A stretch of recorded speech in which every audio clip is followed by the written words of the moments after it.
और nuclear sites को और वो कामयाब हो जाते हैं। अगर हम इसराइल के मोसाद एजेंसीज की बात करें तो भाई ये एजेंसी बड़ी स्मार्टली जो है ईरान के अंदर उनके गली मोहल्ले कोचों में काम करती हुई दिखाई दे रही है। और इस एयर स्ट्राइक के अंदर ईरान के मिलिट्री चीफ मारे जाते हैं और 6 न्यूक्लियर साइंटिस्ट को भी मारा जाता है। नेतन्याहू बयान देते हैं कि हमने इस वजह से किया क्योंकि कुछ ही महीनों में ईरान न्यूक्लियर पावर बनने जा रहा होता। अगर ईरान के पास एटम बम आ जाता है तो इसराइल के साथ साथ पूरी दुनिया के लिए बहुत बड़ा खतरा है। पाकिस्तान इस्लामिक मुल्क है और ईरान का जो है पड़ोसी भी है।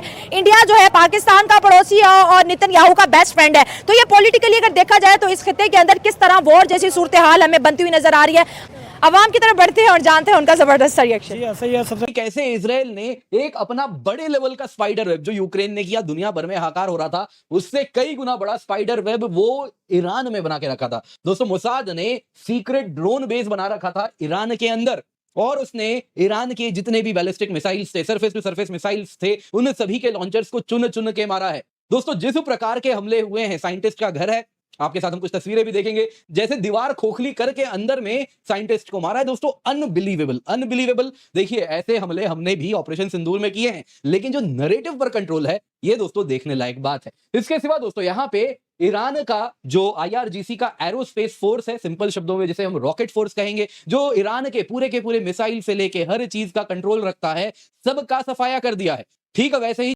ये बिना न्यूक्लियर वेपन्स के कर रहा है ईरान, लगातार इजराइल के ऊपर अटैक्स करवा रहा है। आप सोचिए उस ईरान के बारे में जिसके पास न्यूक्लियर वेपन्स है। देखिए ये सारे डॉट्स आपको कनेक्ट करने पड़ेंगे, तब आपको पता लग जाएगा ये जो ऑपरेशन हो रहा है हो क्यों रहा है। इजराइल को करना है, उस मजबूरी है इजराइल की करना। You can not allow Iran to have nuclear weapons. ये भारत पे उल्टा असर पड़ेगा। क्या ईरान खुले कंडेमनेशन में आया है कि नहीं यार भारत में गलत हो रहा है? The entire world should come out openly in support of Israel. You should support Israel because Israel is fighting your war for you. पहले तो हम इसकी मजम्मत करते हैं, एज ए मुस्लिम हम इसकी मजम्मत करते हैं। और दूसरा पॉइंट ये है कि दुनिया भर में सिर्फ मुसलमान ही क्यों जलील होते हैं। उसकी वजह यह है कि हमें मुस्लिम जो कि उसकी डेफिनेशन नहीं पता कि उसकी डेफिनेशन क्या है। हमें इत्तेहाद करना चाहिए। फर्स्ट ऑफ ऑल ये है कि हमें एक दूसरे मिलजुल के सारे मुसलमान जो ममालिक हैं उनको बैठना चाहिए और इस टॉपिक पे डिस्कशन करनी चाहिए, क्योंकि इसराइल का जिस पे दिल करता है वो हमला करते हैं। भारत ने पाकिस्तान पे हमला किया, उसके पीछे भी इसराइल का हाथ था। इसराइल ने तो बोला था मैं स्टैंड कर रहा हूँ इंडिया के साथ, और जहाँ पे इसराइल स्टैंड करता है वहाँ पे अमेरिका भी स्टैंड करता है, और जहाँ पे अमेरिका स्टैंड करता है वो तो आपको पता ही है, फिर वो पावरफुल है। और दूसरी बात यह है कि ईरान, उनको डर यही है कि ईरान अब न्यूक्लियर जो है पावर बनने जा रहा है, लेकिन आई थिंक कि अभी ईरान ने अनाउंस नहीं किया और इसको अभी तक उन्होंने भी अमेरिका ने भी नहीं कंफर्म किया। अभी डोनाल्ड ट्रंप का बयान आया कि अभी हम कंफर्म नहीं करते कि ईरान अभी एटमी पावर बना है या नहीं बना। तो इसराइल ने तो उनके न्यूक्लियर साइट्स के ऊपर एटमी जो साइट थी उनको टारगेट कर दिया ना। जी बिल्कुल ऐसे ही है। और ईरान एटम बम बनाने के बिल्कुल करीब होता है, इसराइल आके हमला करता है, वो फिर जीरो से शुरू हो जाते हैं। दोस्तों इजराइल और ईरान के बीच में काफ़ी ज़्यादा भयंकर युद्ध स्टार्ट हो चुका है, जिसमें कि दोनों देश आमने सामने टक्कर पर आने के तैयार हैं। अब इजराइल और ईरान के बीच काफ़ी ज़्यादा जंग छिड़ी हुई है, जिसमें इजराइल ईरान के तनाव को मिडिल ईस्ट टेंशन में है और अब ईरान ने 100 से ज़्यादा बैलिस्टिक मिसाइलें दागकर इजराइल में खलबली मचा दी है। दोस्तों ये बहुत बड़ी चिंता का विषय है और ईरान इजराइल पर थोड़ा भारी पड़ रहा है और इजराइल अभी कोई खौफनाक कदम नहीं उठा रहा है। तो इसी के साथ हम बढ़ते हैं रिएक्शन की तरफ, देखते हैं और हमें क्या क्या रिएक्शंस मिल रहे हैं। वो तो ठीक है, इन्होंने ईरान ने किया था पाकिस्तान के ऊपर हमला, लेकिन देखें अब एक जो है ना मुसलमानों का आपस में यही होता है कि मुसलमानों की लाइन से छोड़ दें। आप देखिए वो दुनिया कह रही है कि ईरान पूरी दुनिया के लिए खतरा है, अगर इसके पास एटमी बम आ गया तो ये पाकिस्तान, इंडिया, अमेरिका, इसराइल और उनके जितने फ्रेंड है, अलाय है, किसी को नहीं छोड़ेगा। नहीं, ये मेरे ख्याल से तो ये ऐसा नहीं है कुछ भी, क्योंकि अब हर एक बंदा है उसका अपना पर्सपेक्टिव होता है जिसके मुताबिक वो जो है ना वो बता रहा होता है कि ये ऐसे है। इसराइल जो कह रहा है कि वो सबको नहीं छोड़ेगा, ये गलत है। जी बिल्कुल, ये तो गलत है। आप क्या कहेंगे? आप क्या कहेंगे ये जो आज ईरान पे हमला हुआ है और उनके टॉप कमांडर्स मारे गए हैं, 6 न्यूक्लियर साइंटिस्ट उनके मारे गए हैं, क्या लगता है ईरान इतना कमजोर हो गया, उनकी इंटेलिजेंस किसी काम की नहीं रही कि इसराइल इजीली जाके अपने टारगेट अचीव कर रहे हैं? ये वो इतने कमजोर नहीं है, वो बीच में इनकी बगावत हो जाती है। अच्छा। ये बीच में इन्वॉल्व होते हैं, जो इन्हें आने देते हैं, फिर उनके ऊपर हमले अंदरूनी साजिशें होती हैं, इसलिए। वरना कोई भी इतना कमजोर नहीं होता कि उन्हें पता ना लगे कि उनके ऊपर हमला होने वाला है और वो ऐसे बैठे रहें। ये सारी बीच की बगावतें होती हैं जिसकी वजह से। इसराइल कहता है कि ईरान के पास हमास और हिजबुल्लाह के सपोर्टर हैं और इनके पास न्यूक्लियर पावर, नेतन्याहू कहते हैं कुछ माह में ये न्यूक्लियर पावर बन जाती है अगर मैं इन पे हमला ना करूँ। ऐसे ही है, लेकिन बीच में जो बगावतें हुई हैं जिसकी वजह से ये इतनी अच्छी ताकत अचीव नहीं कर सके। अगर ऐसा ना होता तो वो कर सकते थे ऐसा सब कुछ। इस हमले के बाद क्या लग रहा है, ईरान हमारा पड़ोसी मुल्क है, क्या अब इसराइल और ईरान की जंग देखने को मिलेगी?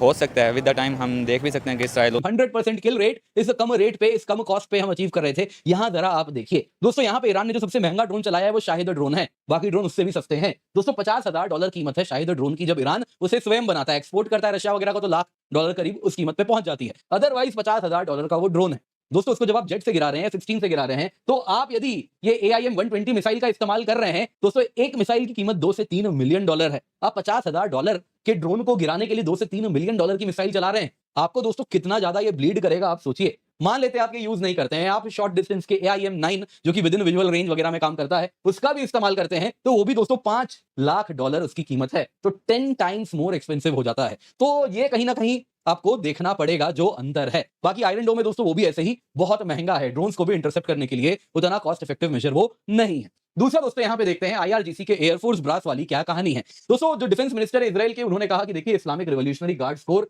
की एक मीटिंग चल रही थी। अब दोस्तों उन्हीं का ये टॉप ब्रास की मीटिंग थी और उन्हीं को हमने अंडरग्राउंड हमले में मार गिराया है। कुछ वैसे ही दोस्तों जैसे बताया जाता है ऑपरेशन सिंदूर में। यहां पे आप देख रहे हैं म्यूनिशन इंपैक्ट है दोस्तों। ये जो क्रेटर बना था ये एक हाई सिक्योरिटी कंपाउंड के अंदर बना था और इसके साथ कहा गया था कि यहां पे कमांड एंड कंट्रोल सेंटर है पाकिस्तान का, और उसी को हमने ध्वस्त किया था। मुरीद रशियंस भी थे, वो भी चलेगा, ईरानियंस भी चलेगा, लेकिन इजराइल, सीरिया, इराक और फिर Iran, this is a straight line.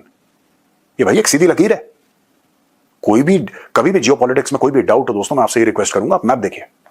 ये मेरी सलाह भी है आपको, रिक्वेस्ट भी, आप मैप देखिए, आपको सब क्लियर हो जाएगा कि चल क्या रहा है। आज की तारीख में इजराइल अटैक करता है तो लोग क्यों अटैक कर दिया, क्यों? ओ भाई क्योंकि they are attacking Israel, Israel will have to attack. ये बिना न्यूक्लियर वेपन्स के कर रहा है, ये बिना न्यूक्लियर वेपन्स के कर रहा है। ईरान लगातार इजराइल के ऊपर अटैक्स करवा रहा है। आप सोचिए उस ईरान के बारे में जिसके पास न्यूक्लियर वेपन्स है। आप सोचिए उस ईरान के बारे में जिसके पास न्यूक्लियर वेपन्स हैं। ये पूरी दुनिया में आग लगा देंगे। इनकी जो थियोक्रेसी है, जो लोग रूल करते हैं। दोस्तों इजराइल और ईरान अब युद्ध लड़ रहे हैं और मिडिल ईस्ट में एक बार फिर आसमान में से मिसाइलों की बरसात होने लगी है। इजराइल और ईरान के बीच तनाव अब जंग में बदल चुका है और इजराइल और ईरान एक दूसरे को खत्म करने पर तुले हुए हैं। इजराइल ने 13 जून की सुबह ईरान पर सैन्य हमला दिया था और इजराइल ने ईरान के सैन्य ठिकानों और न्यूक्लियर ठिकानों को ध्वस्त कर दिया था। इजराइल ने 200 फाइटर जेट से 300 हवाई हमले किए थे और यहाँ पर खलबली मच गई थी और तेहरान धुआं हो गया था। ईरान के 100 से अधिक लोग हमले में मारे गए थे और ईरान ने अपना एयर स्पेस बंद कर दिया था। ईरान सरकार ने देश भर में इमरजेंसी लागू कर दी थी। इसके बाद ईरान ने भी पलटवार किया। ईरान ने 13 जून की रात को एक बैलिस्टिक मिसाइलें दागी, 100 से ज़्यादा बैलिस्टिक मिसाइलें दागी थी, जिससे तेल अवीव में हाहाकार मच गया था। इससे पहले इजराइल ने ईरान के आर्मी चीफ, IRGC चीफ और टॉप न्यूक्लियर वैज्ञानिकों को मार गिराया था। चलिए जानते हैं इजराइल ईरान के युद्ध को किस तरह से देखा जा रहा है भारत में और अन्य देशों में, और डोनाल्ड ट्रंप इसके बीच में क्या बोल रहे हैं। मिलते हैं हम इसी के साथ आपको लास्ट वीडियो में, नेक्स्ट वीडियो में। तब तक के लिए दोस्तों जय हिंद। अभी तक हमारे चैनल को सब्सक्राइब नहीं किया